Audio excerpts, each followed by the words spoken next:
Welcome to the third part in this TBOSS software setup wizard video. This time we're going to be covering pricing grids. There are three main parts that make up the pricing grids: the work order, markup, and additional fees. Let's go ahead and start with the work order.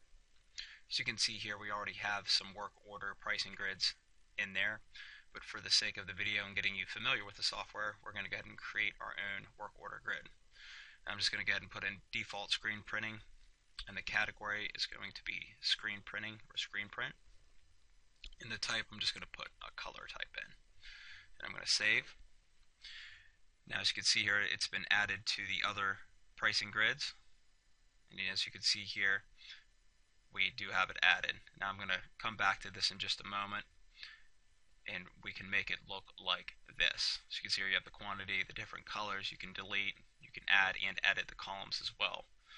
So really quick, I just want to go ahead and show you over here on the work order where you can actually add the pricing grid in that. You go down here to the default screen printing, so you can see that it's here, and you have the different setups that you can cover. We're going to go ahead and delete that, and I just want to explore the work order pricing grid just a little bit further. So let's go ahead and click on the default screen printing just to bring it up here, and we can go in here, and as you can see, we can add all kinds of different quantities, and then we can add the columns and customize the columns. I'm just going to put some numbers in here, save it.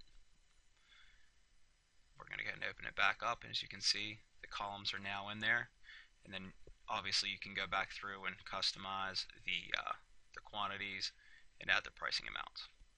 Let's go ahead and move over to the markup section. As you can see here, we have two default markups that I have in here. I'm going to go ahead and add a markup description of 15% markup.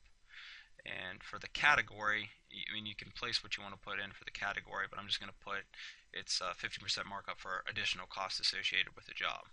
So we're going to pull that up here, and as you can see, you can add the markup in.